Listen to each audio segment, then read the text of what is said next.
Hello and welcome to this week's episode of My CP, where we focus less on this and more on the ability of what we can do. Join us each and every Wednesday at 7 p.m. Eastern Time, live on the Disability Global Broadcast, Facebook Live, and LetGoRadio.net. Looking forward to seeing you there. What's up, party people? It is D to the J with the roll away on another Wednesday, July 12th. And oh, hell, what a day it has been today. Welcome to My CP Does Not Define Me. This one gonna be a good one because it's been a long time since Miss Shana Sunshine on Wheels Thomas has been here. But let me tell you, I got a better show today than Black and Barbecue on a smokeless grill. We gonna get with it. Shana, how you doing, beautiful? Welcome to the show. Hello, everyone. Hey, Kim. Hey, DJ, and everyone out there. How y'all doing? Girl, I'm hanging in there. Yeah. Today has been a rough one, but I am gonna make it through. I'm gonna push my way through. I'm gonna get through the sludge. I'm gonna get through the BS, and I'm gonna get through all the other S's that go with it because it's just ain't no worth in complaining because you can't do nothing about it. Hey, there you go. I know people ask me all the time, how you doing? I'm doing fine. No need in complaining because it gets you nowhere. Hmm. Now I know. I mean, to say the least, Shayna, you have been. Hey, Cindy, welcome to the show. Thank you for being here. Thank you for You have having you have been um through hell and high water. I mean, to me. put it lightly, I had you on the show. It's been over a year since I've had you on my show, and I'm very glad to have you. Can you just kind of, well, what do you want to share with us? What's been going on with Shayna herself, and then we'll kind of get into the show a little bit. Well, what's been going on with me, guys? Life been life. For a better term, I have a high schooler that graduated. So I was crying, happy, sad about that.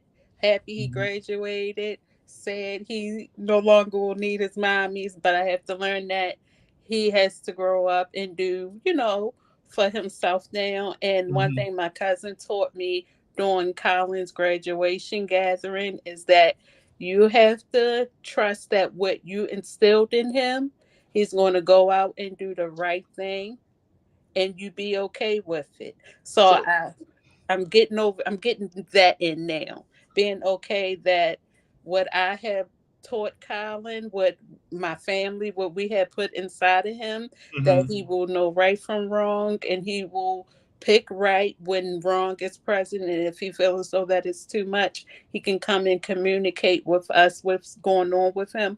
But I just have to trust and know that he's going to make the right decisions in his life.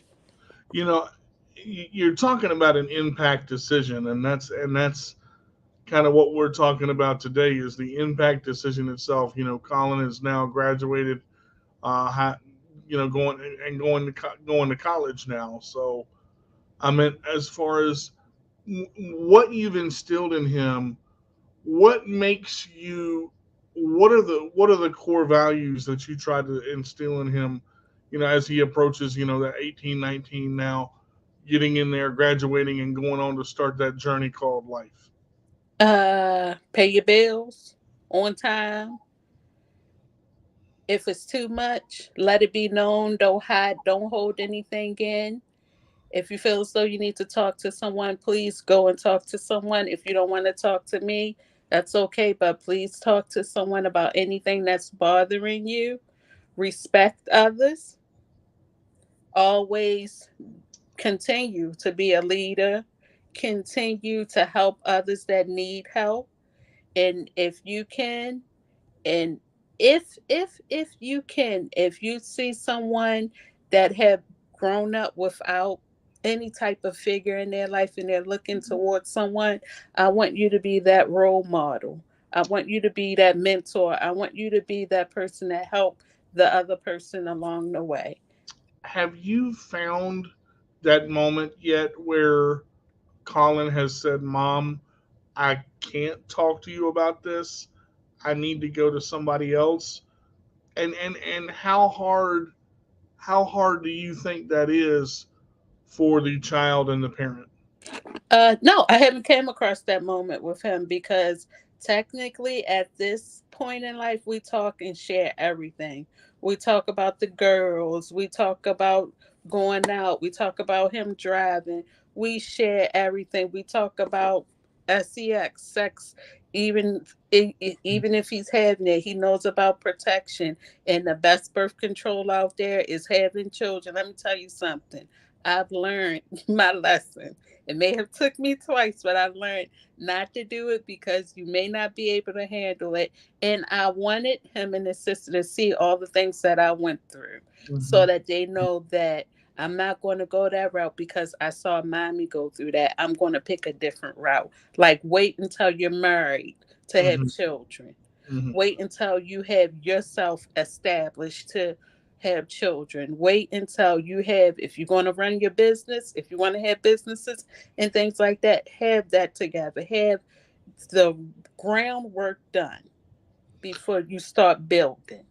You talk about that foundation, which is so important. Building that good foundation, and that's a life lesson. Now, I mean, seeing you succeed and seeing what you've gone through, Colin has helped you so much. Does he find his strength in you? Do you think from where you rebounded and said, "Listen, I may fall, but I'm going to get back up." Absolutely. I think so. But more also is that I don't think my children really realized that they were my strength that I needed. They were the ones that, as you all know, I have a disability. I wasn't born with mine. Mine came after I gave birth to my daughter.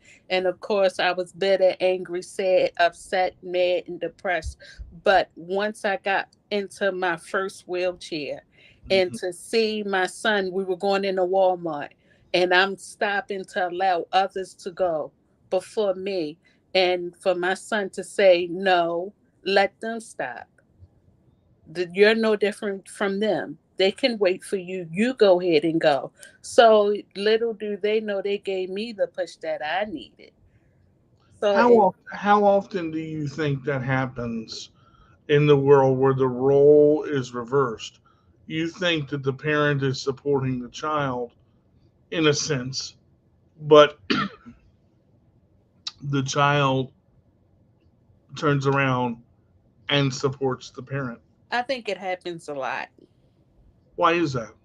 because maybe for me, for instance, all I knew was taking care of my children, being there for my children when I was an able-bodied person. Mm. And for them to see everything that I went through from being in and out of the hospital, not being able to swallow to eat, uh, going in the hospital with hair, coming home without hair, and then going with their mother to do treatments after getting chemotherapy. So for them to see all those things that I went through, and for them to sit there and tell me, Mommy, you're going to be all right, you're going to be okay. What are you crying for? You good. God got you. What are you worried about it for? It's going to be okay. After a while, it's like, whew, I need to have faith and I need to have strength like they do. Did you ever think that um, your children would be the support system that they become? No, no, I didn't think so because, children want to be children. Children want to have a life of their own. They want to do things that children do. And for me, I had beat myself up about it a lot, saying that they can't do things because I'm not able to go with them. What if you need a chaperone? Okay, let me call my mother. Let me call my cousin. Let me call your godmother to see if that they could be that chaperone because I can't go. And Hmm. it hurt a lot to sit back and know that you can't do things, but it's also rewarding to know that you have family and friends there to step in your place. And then my children didn't let that bother them. It's like, okay, mommy, I understand. You fine, you good, we got it. So That yeah, that's kind of that roll with the punches mentality. And I find in life, I'm not a guy for change. I never really have been. I like things a certain way. Uh, not that I'm stuck in my ways. I'm able to adapt to things now. What do you think brought them to that understanding of, all right, this is the way this is? You talked about you talked about going to the hospital, coming home with, going to the hospital with hair, coming home without hair, the treatments that you suffered and everything. And you're worried and your kid's pushing you through saying, Mom, you got this, God's got you. What are you crying for? You're good. What do you think brought them to that? What was Uh, that realization? I think seeing a lot of strong people in their life, like my mom, my grandmother, and always knowing that those prayers my grandmother and my mom was passing on to them was actually going to be needed in their future because of seeing what their mother went through and how strong other family members were. So I guess they had to adapt and know that I got to be strong too. It's amazing to hear you say that, but to sit here and know it's so much easier said than done. I mean, Colin's getting ready to move into the journey of college, and or is he graduated from college now?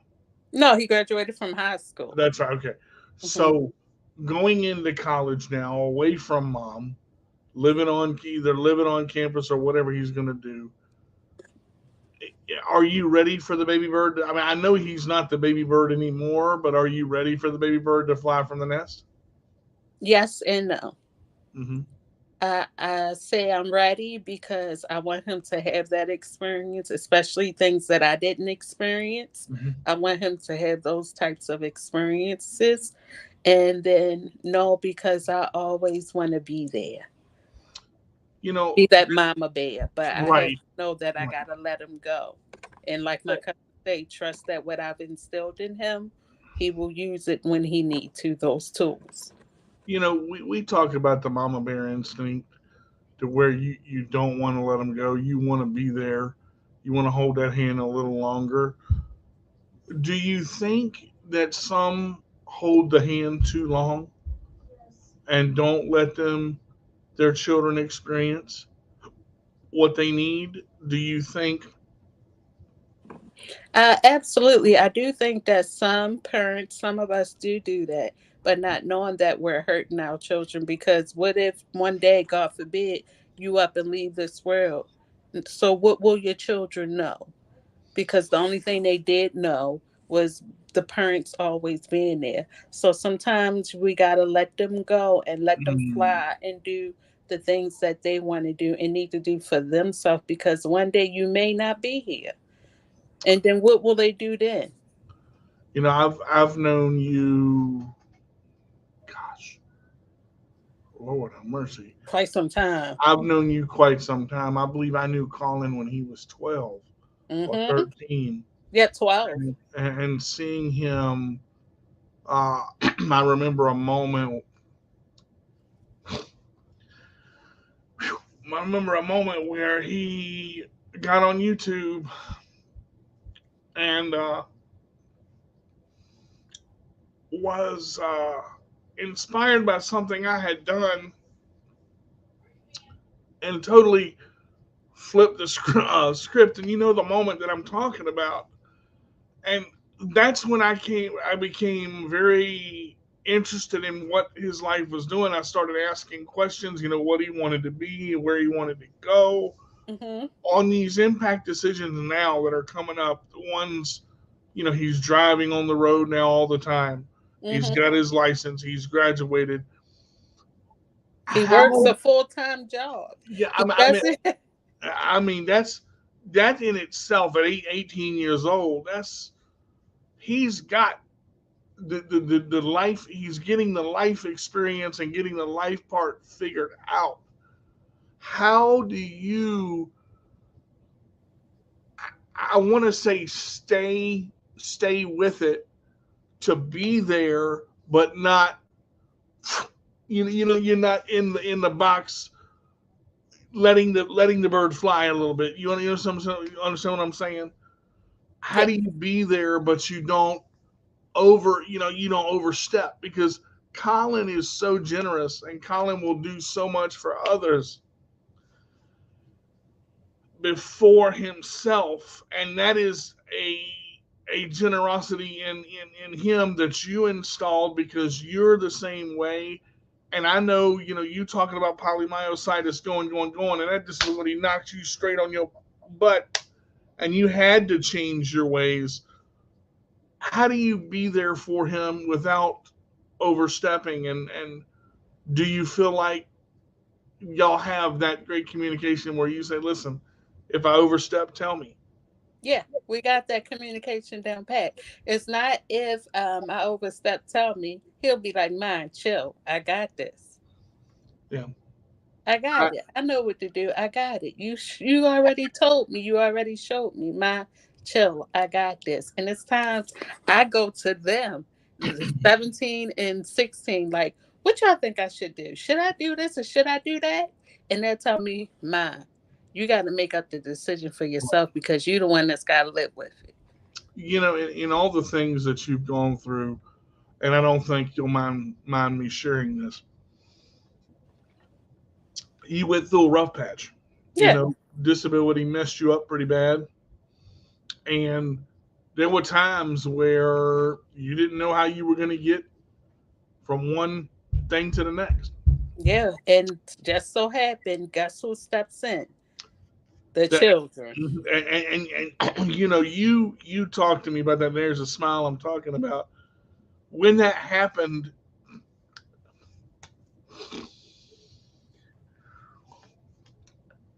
it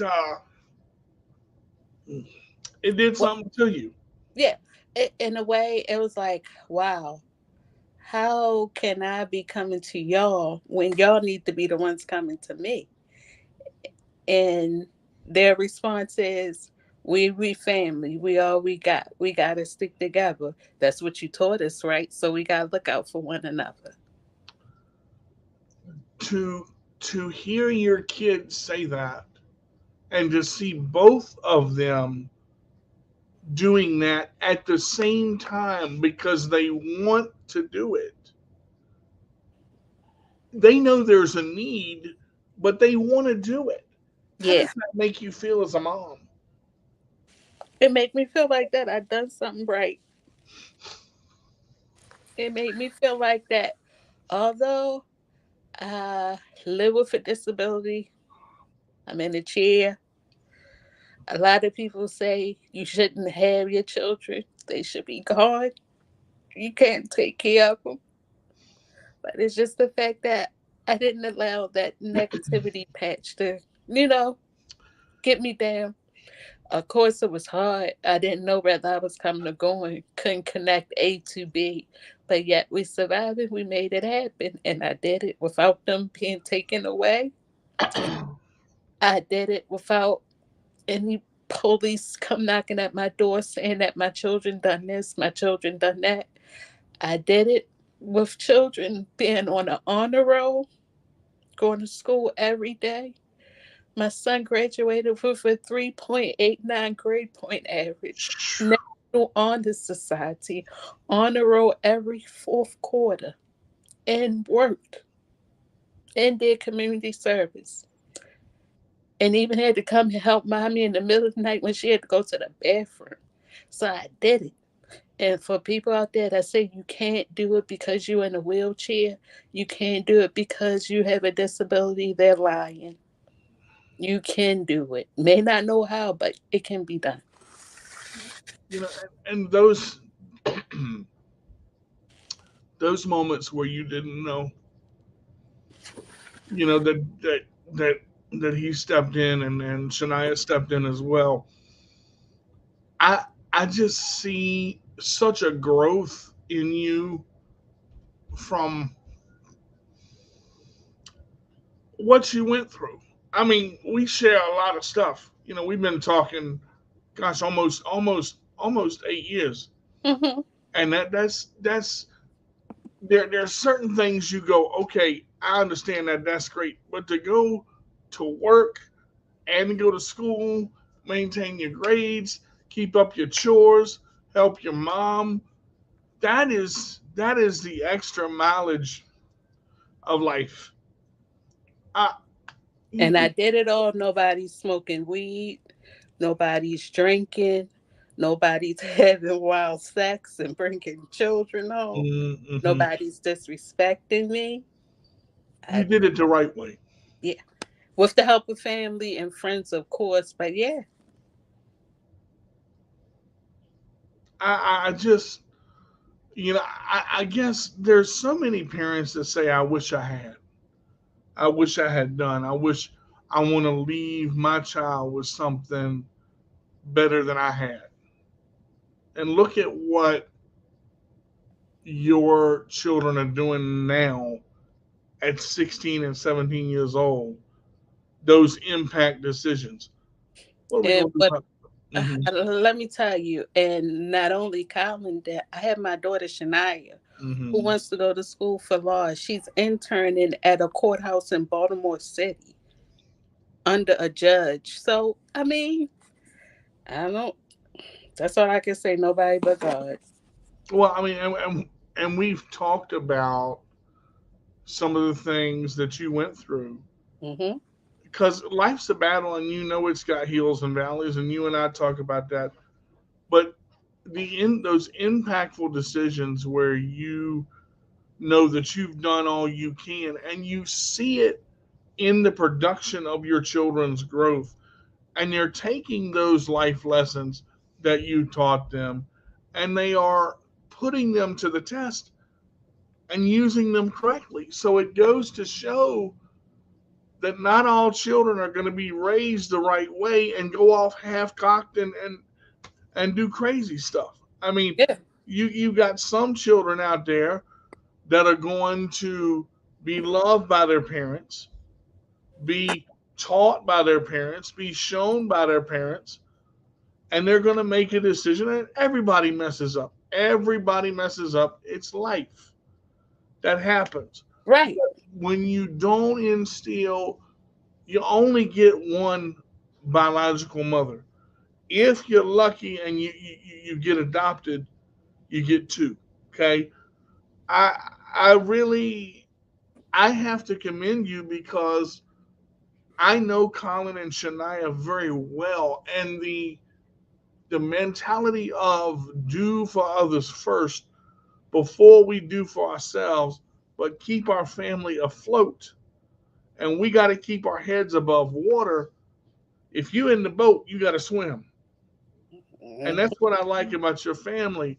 If you're in the boat, you got to swim. Mama, grandmama, kids, dog, cat, goldfish, everybody in there just paddling. I, and you see some kids nowadays, I want, I want, gimme, gimme, gimme, gimme, gimme. And I again, I've never heard Colin or Shania say, "Mom, can I have?" Now I'm sure they have, but even the way they ask for things, just Mom, give me this. No, ma'am. May I have? Can I do? What do you need help with? Is that? Do you think that, if I call it a raising quality, is gone now? Yeah. Yeah. I think so. Not to push dirt on other parents, but right now we're living in a time where babies having babies, Yeah. children raising children. So, and it's just a vicious cycle that keeps repeating itself. And then if a child is raising another child, what are they learning? You're not learning anything. You're just repeating the same cycle over and over again. Right. And you're gonna automatically teach what you were taught. And Hmm. let me just a couple of comments by Cindy here. You have great kids, Shayna. Thank you, Cindy. I think it's because Shayna has always had a special connection with her kids. And here's the thing. Look, we're talking about impact decisions. But Shana said it. Get me emotional again. at, at the beginning of the show, you gotta talk. You gotta communicate. You can't verbally go back and forth and try to jab each other in the head like you're jousting. Somebody have to listen. And you gotta start somewhere. You can't. So many of these online relationships happening now, and all of a sudden you just, I mean, up and up. There we go. I'm done. I'm But you have to be careful with that online stuff because not everything appears to be what it appeared, what you see, because you're not with that person 24/7. You don't know what life is like with that person. that's it right there. When that computer gets turned off and that call gets disconnected, you're not going to see that moment where they snap. And there's no doubt in my mind that you love your kids more than anything. And I understand the baby birds do have to fly from the nest. I get that. Yeah. You can't keep a kid sheltered for too long because I'm going to tell you, it does damage them. Now, some Mhm. of them need it because they have special needs, and that's different. Right. That's not what I don't want to get anybody confused. Cindy said it's just going to be one of those shows. I have probably done, gosh, 10 or 15 shows with Shayna in our near 8 years of friendship, and I always am amazed at her will to battle the unknown. She will call me and say, "DJ, I'm going through this. What do you think?" And then she will listen to my advice and she'll say, "You know what? Okay, I'm gonna try that. I'm gonna try this lawyer's name. I'm gonna go over here and look at this. You really seem like you know what you're talking about. Would this be a good idea?" And it again, communication. I think parents and children have lost the ability to communicate because somebody is either always yelling at somebody, or somebody is closed minded before the child opens their mouth and says, "Children are to be seen, not heard." Oh, yeah. In this day and age, when I was growing up, back in the 80s, I was born in 81. Yes, ma'am, and no, ma'am was a regular thing. You ain't getting that right now. Oh yeah.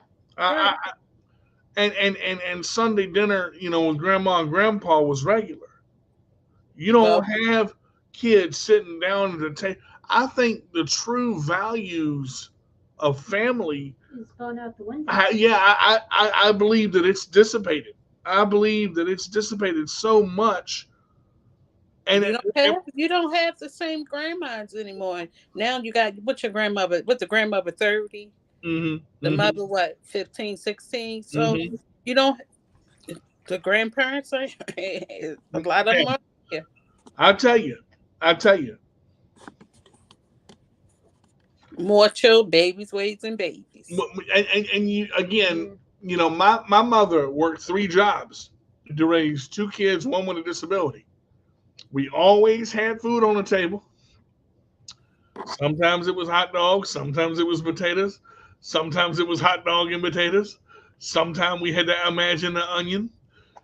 I, but we never went hungry, and a lot of times, if it weren't for grandma and grandpa, we wouldn't have food on the table. But again, parenting nowadays, children were brought up different in the 80s and in the 70s. You didn't talk back to your parents the way that children talk back to their parents now. You There ruined you my go. you ruined my life. It's your fault. Whoa. Pick up your teeth on the way back to the hallway back Or there. I end your life now. That will be my fault. But I Right. don't condone in killing. I know my dad joked around, my mom joked around. She said, "Boy, I brought you into this world. I take I you think out." out. I look at it now, and I'm laughing to keep from crying because you see so much disrespect from children to the parents, but there's no discipline while they're young. Mm-hmm. See, and I think in an impact decision, why does an 8-year-old need an iPhone? Now, I I'm sorry, but in 1992, no, excuse me, 1999, I got my first cell phone. I was 18 when I got my first cell phone. One of them little Nokia jokers with the box and the stuck in antenna that didn't go nowhere. I had 300 minutes on my plan for $25. I thought I was king of the shit then, boy. 300 minutes and 300 text messages. I would stretch them minutes out, unlimited weekends after 7 o'clock. At the 7 o'clock, talk all night long. Yeah. And I'm going to tell you why I waited for Friday night. I got to talk to everybody. The cell phone just hot. You know, but now everybody and the mother got cell phone, iPhone, $1,200 shoes, 1,200. What in the world are you going to do with a pair of $1,200 shoes? You're going to get them starve dirty next Starve that next week because you're gonna be hungry because you spent all your money. on alligator shoes. How you think the alligator feel? He don't know what's going on. Or was it really an alligator? I'm gonna tell you. I just man, I really look at it now. The value of what children had. We were thankful, and I I don't think I was a needy kid. My brother will say different. But my brother's life was hard too because when you're a sibling of a child with a disability, that's a world rocker right there. Yeah. Because you're the one that is supposed to be normal, okay? But my brother is far from normal. The one that needs the most attention. And see, now my brother stuck up for me when I was little, got me home from the boys club, I would go to school.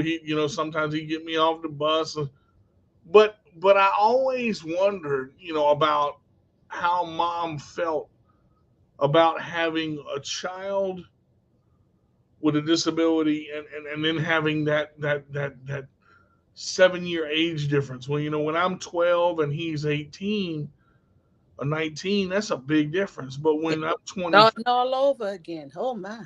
yeah, when I'm 25 and he's 37, we started becoming friends and we started realizing, listen, you were a whiny little brat when you were growing up because you were needy, but you were disabled. I get it.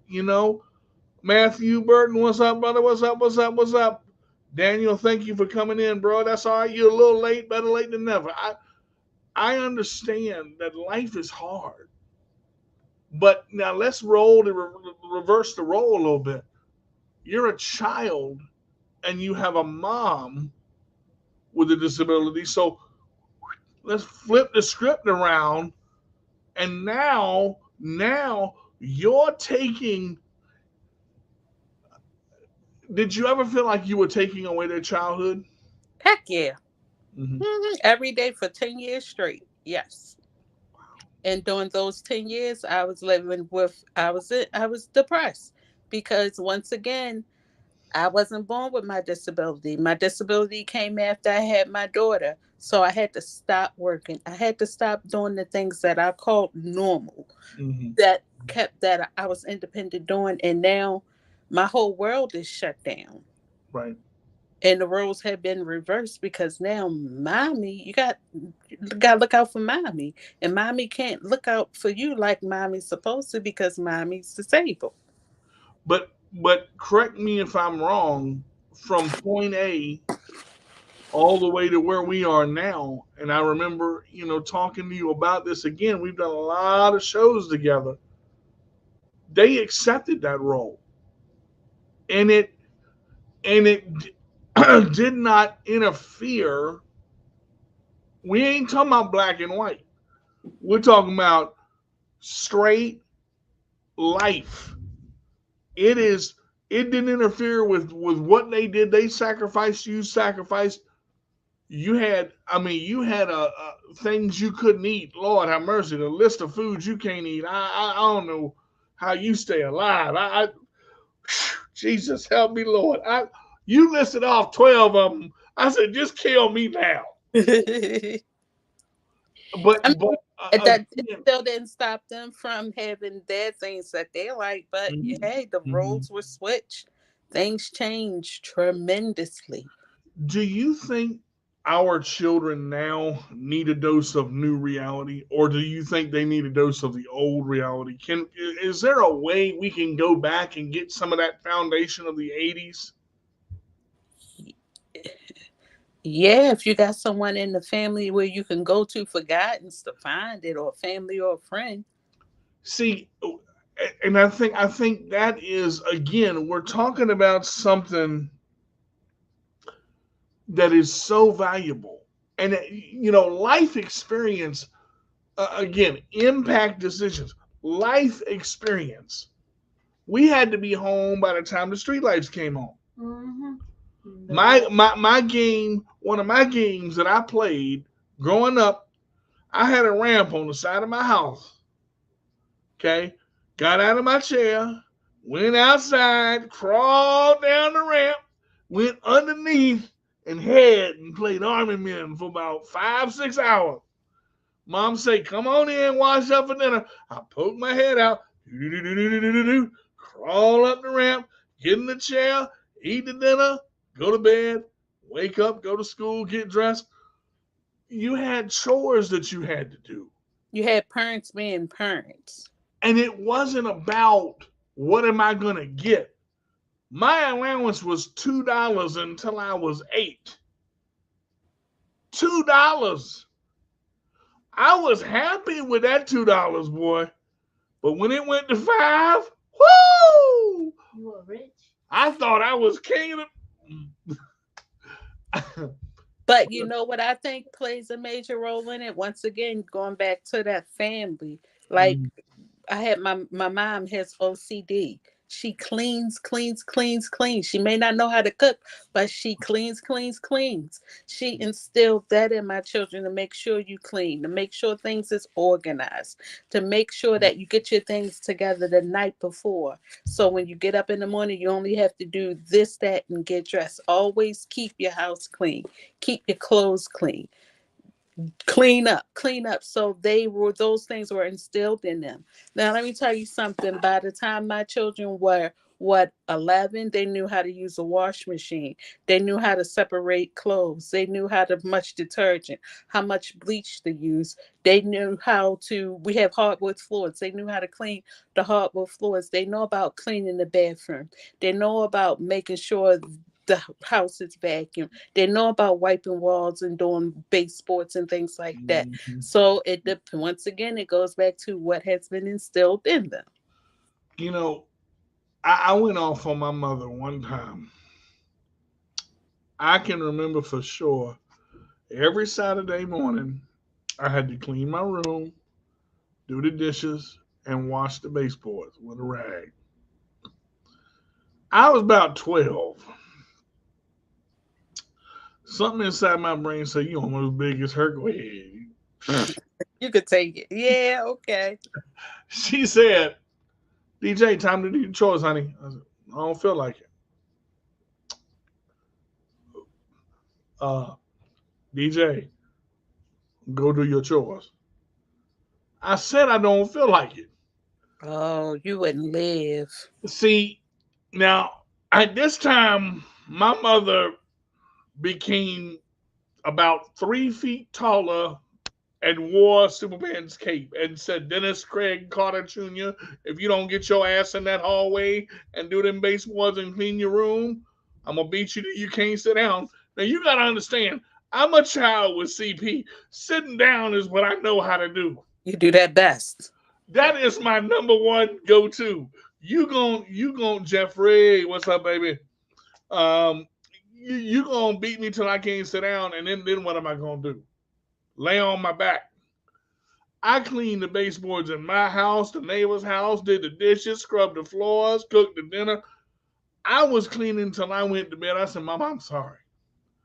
Hmm. She said, whenever you think you're big enough to talk back to me, remember what brought you back down to earth. And I think that down to earth mentality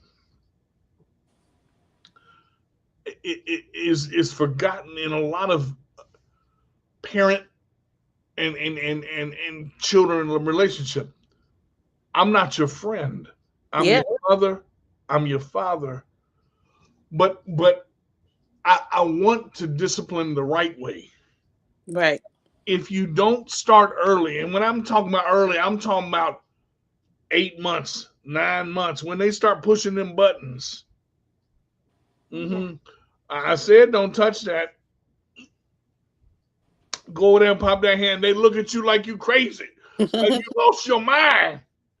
And mine was taught early. They were, while I worked, my grandmother, which was their great grandmother, she Mm-hmm. kept them. It wasn't no baby food. It was home fries and cheese eggs. So you know what I'm saying? You So talking? yeah, You preaching? while I worked, their great grandma Mm-hmm. and my aunt, their great aunt, my cousin, they kept them. So yeah. You preaching goodness now. Mm-hmm. Cheese eggs, boy.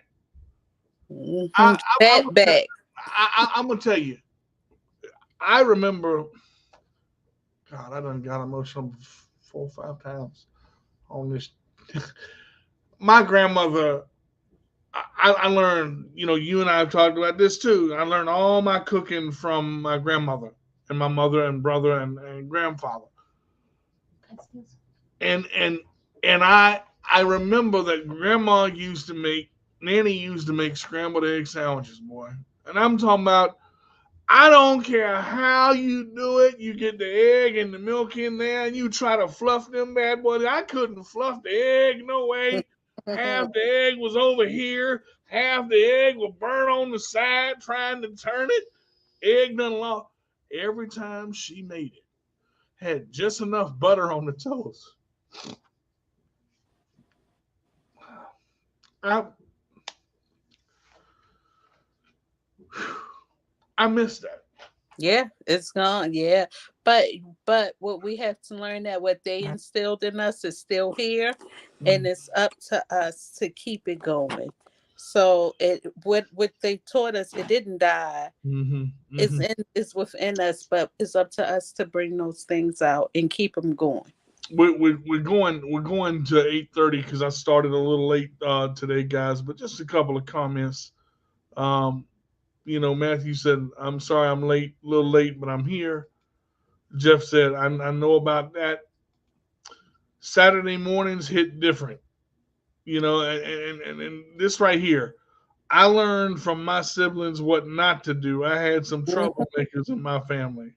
That's it. That's it. I agree with Miss Cindy right there. I learned from others what not to do. Mhm. Uh-huh. And then right here, too many parents are way too friendly with the kids. I understand the friendly part, okay? Because she's not technically mine, but Layla, one of the kids that that Kim worked with in New York, called me daddy at 4 months old. That was her first word, and I was with her every day for nearly 2.5 years, and I remember she did something, and she was in the crib, and Kim took her out, and she went over and pushed another kid, bit another kid, or something, trying to push her up. I said, Layla, no, ma'am, we don't do that. You're going to timeout. And she looked at me and stuck that little lip out, like, you're gonna discipline me, like you yelled at me, and I remember she looked at. And she's sitting in the crib trying to look through the bars and turn the head a certain. Uh-uh. Get back Mhm. over there and make you wait 5 more minutes. That was the killer in timeout right there, boy. Especially when you young. Mama, can I come out now? You ask me again, I'm gonna add 5 more minutes to your time. Mhm. You just sitting there waiting. But I think the discipline has left. And Yes. it's that lack of discipline. See, because when you have that, you can make those impact decisions without Absolutely. without having to worry about should I do this? Is this the right thing to do? Am I because if now here's the thing: if you're questioning it, something got to be going on. Because Absolutely. if it's gonna make you say, "Hmm, something about this don't feel right," and always remember that. Thank you, Miss Wilson. I appreciate that. I really I look at life as life is valuable, but the lessons that you learn in that life you take with you. Absolutely. You take with you. Now here's the thing. It has been said that you can't take none with you when you go. Nope. But the one thing that I want to do is pass my legacy on to somebody and leave their life better than mine was. There you Leave go. them with something better than what I had. My mother and grandparents worked themselves to the bone. My grandma worked till she was 68 years old at Mhm. the London Fog Coat Factory. Woman worked her off all day long. Came home, made sure supper was on the table, and them grandparents, boy, you eat supper at 5:30, 6 o'clock.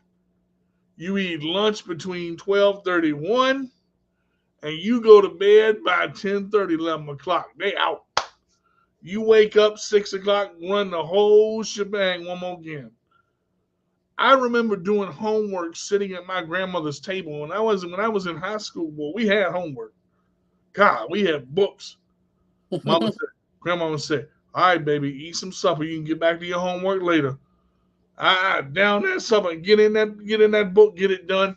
My grandmother always told me this show. Mm, do your best because you don't know what tomorrow's gonna bring for you. Mhm. It'd be like it's gonna be your last.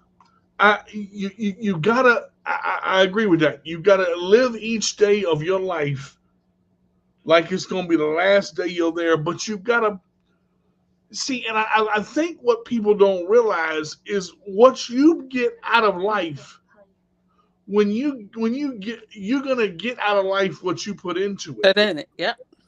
And see that right there is the picture of you on the wall because you went from the quote unquote normal. See, most disabilities you're born with, they don't hit you unless they're MS, uh, uh, uh, uh, polymyositis, lupus is another one that'll hit you.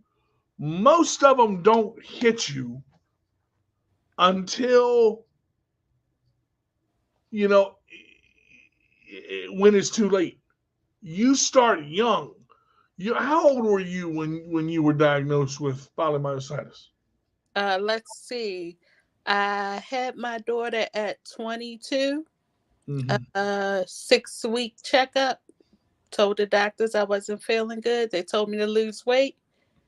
I lost the weight. Nothing changed. I kept getting worse. It took a year. So 23. That's when I found out what was wrong with me. Now see that right there.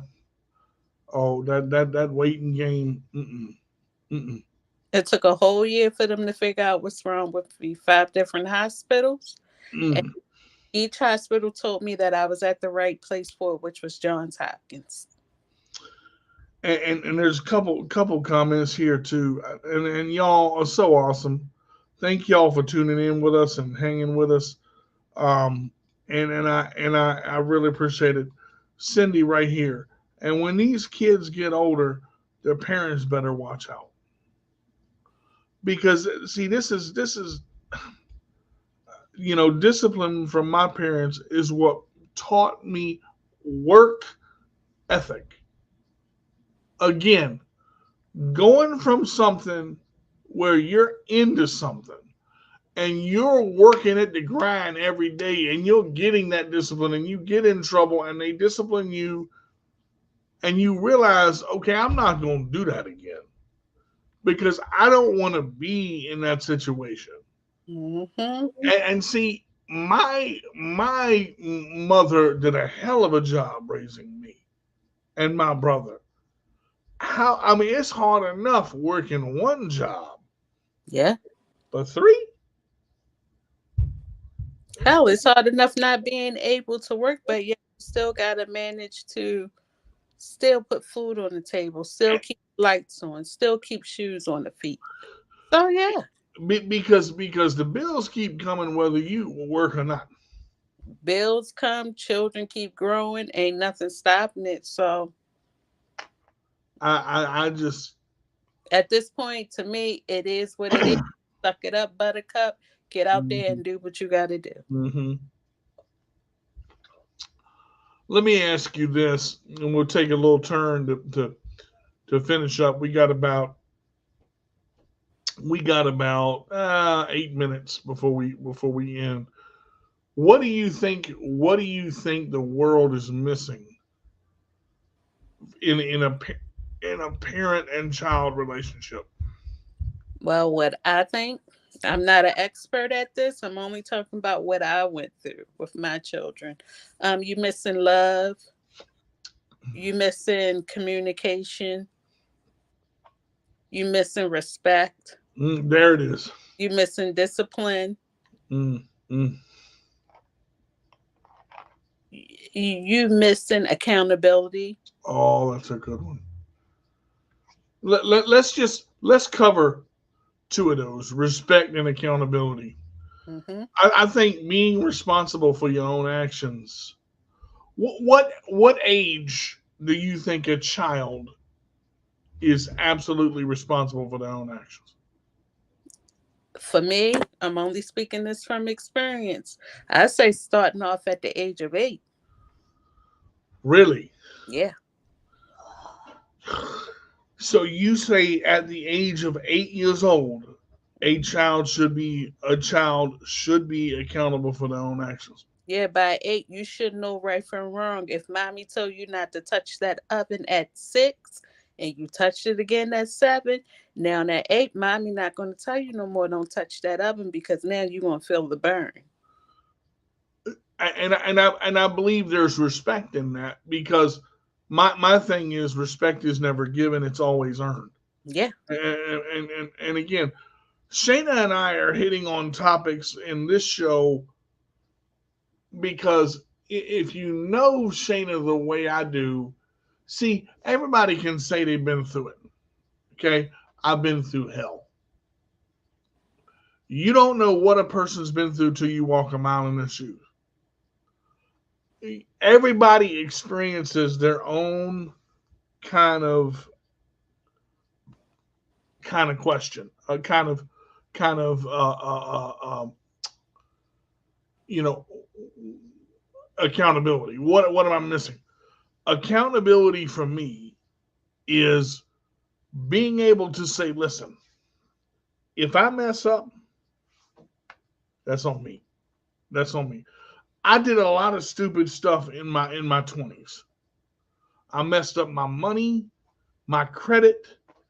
I messed my life up. And who was there to bail me out? Three letters, MOM. My mom bailed me out. I told my mom that I was going to pay her back $1,347. It took me almost 15 years to pay her back, but I paid her back with interest.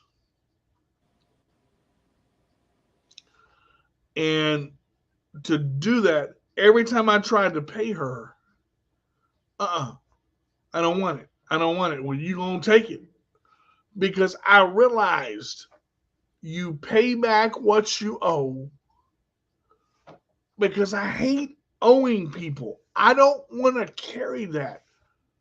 If you were great enough to help me out when I was down, I'm going to pay you back and then some, because you did that out of the kindness of your heart. Mm-hmm. I think kids today and parents are missing respect. You don't have to get right here to talk. You ain't got to get to that level. You can speak and just have a conversation and be what you're going to be and talk about what you're going to talk about at this level right here. And it can mean the same as if you're preaching in the sermon on Sunday and your voice is raising, you're praising, and you're sweating, and all four veins running down like TD Jakes does. Because I tell you, my mother never put me down. My mother never insulted me or made me feel inferior. But when my mama wanted to get a point across, She knew how to do it. I will tell this story, and I don't mind sharing it because my mom taught me so much. I got a frog up my butt one of these days. I can't remember what it was about. I was mad about something, and I had to be about 15. And I drew my fist back when mom said something. And she said, "Boy, let me tell you something." She said, "You pull your fist back and ever hit me, you going to pick your up off the floor, and I'm going to give you the phone to call the child abuse hotline." Because I told her I'd call the child abuse hotline on her. She said, by the time they get here, you will have been abused. My mother taught me through love and respect and honor that, hey, Tony, uh, I honor and respect is almost out the window now. That one of them things that's Yeah, new. it's all Mhm, responsibility. It's all gone. Accountability, respect. It's all gone. But mhm. I know what I did. Calvin turned 16, went to driving school. Fine, I paid for that because you're a good kid. Okay, time to get your car. You get your car. I pay for that. But guess what? You got to pay your own car insurance. You got to have your money saved for when something breaks down. You got to have your deductible for your insurance. You Mhm, put gas mhm. in your car. You got to keep your car up. I done my part. Now it's time for you to do your rest. The rest, which See, and there you're building those fundamental building blocks of of life, accountability, because, respect. Yep, responsibility. because you're teaching the child, who is no longer the child's coming into adulthood, the facts of life, the responsibility of having and maintaining a bank account and saving money for that rainy day when something happens, and Yep. there it is. In my mind, before they were working, my mother took them to the Navy Federal Credit Union and had them to open up their own accounts. So when you did get in the language, you put half away, and you do the other half. You do what you want to do with it. So it's you got to teach it. You got to teach it, like the Bible say, train and teach a child the way that they should go. So when they become adults, it won't depart from them. Save a little, learn a lot. Mm-hmm. Mhm. Because when you own a vehicle, I'm gonna tell you, you can buy that joker brand new off the lot. Still go. Brand new off the lot.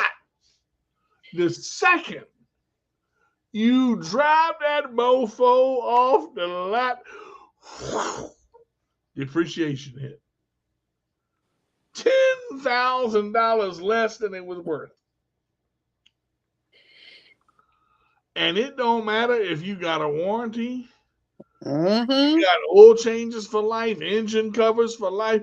You get a tail light missing. They want to charge you $80 at the dealership to put that summer gun back in there.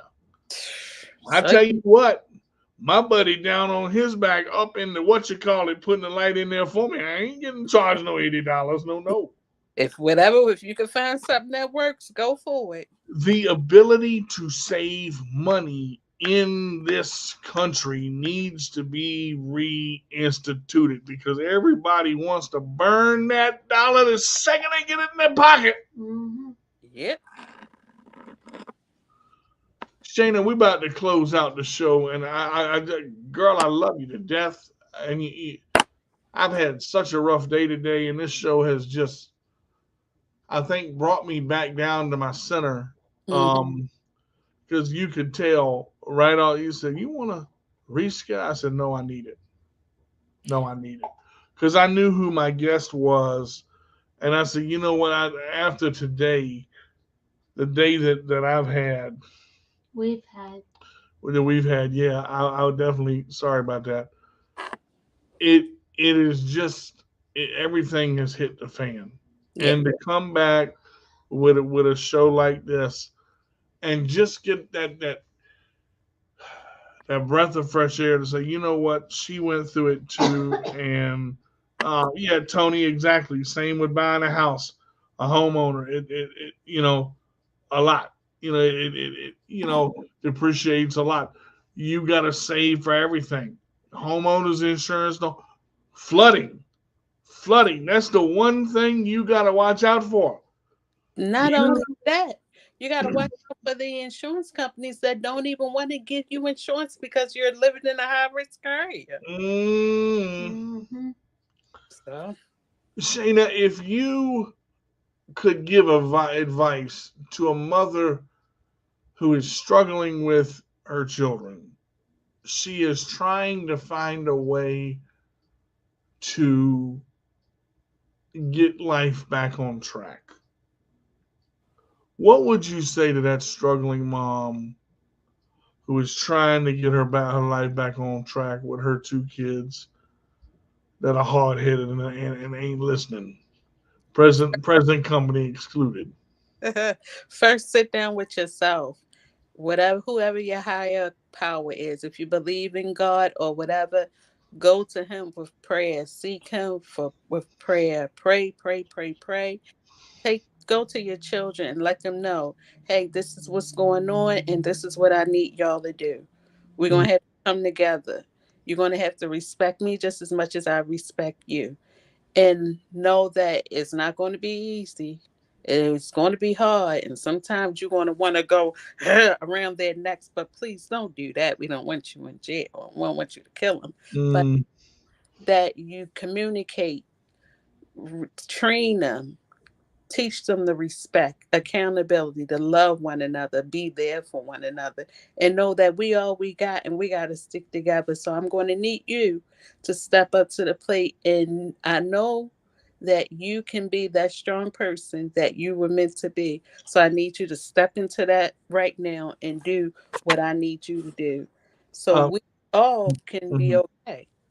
Would you just share a little bit about some of your social media and how moms can get in touch with you who maybe are struggling and having some of the same problems you are? Because I know you're with a group Yeah. that I'm part of, even though I'm not there yet. The disabled parents. You're Tell us a little bit about your social media and what you're doing. Yes. Okay. Single able parents is for those of us that live with a disability or not. You may be a single parent or you may be a couple parents and a child, but that's a place where we all can come together and give each other inspiration, inspire one another, feedback. You may, hey, I want to know what kind of meals that I can plan for my child where so it could last for a week. Maybe someone might say a one-pan meal. Hey, I want to learn how to budget. Do anybody know how we can budget? When is the best time to shop for kids? You if I go there, put your question in there, and I guarantee you someone will answer you. So it's more about that help, being that community that we need, not only for the parents for to get an outlet, but also for the parents to find ways to help the children get an outlet. Okay. All right. Well, again, Shayna, I thank you for being on the show. And every time that you're on, magical things happen.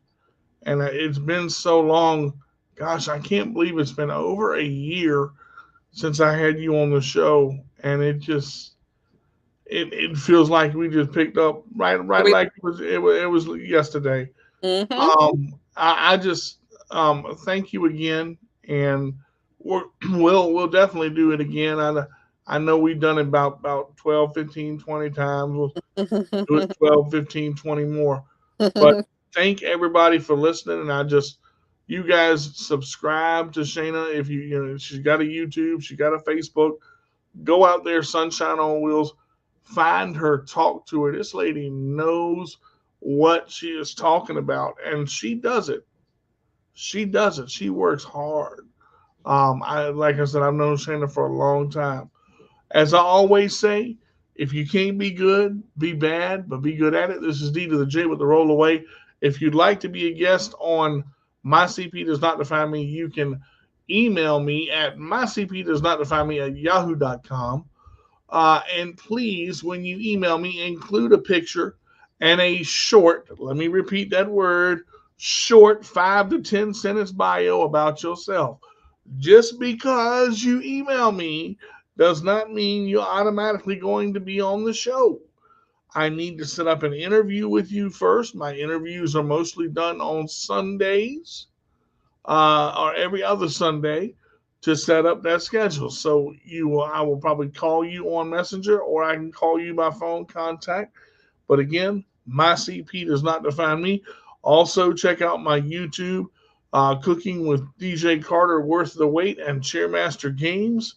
Uh, like I said, if you can't be good, be bad, but be good at it. D to the J with a roll away. We'll see you next week. Everybody, take care.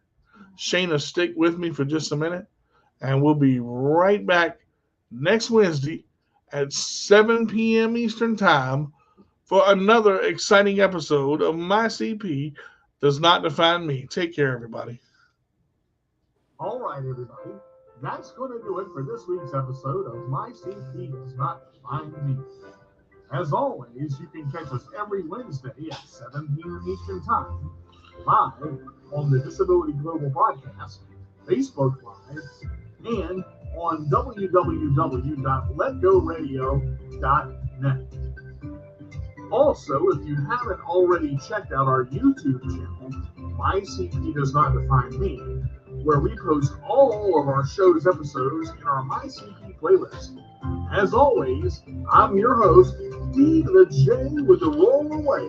If you can't be good, be bad, but be good at it. We'll see you next week.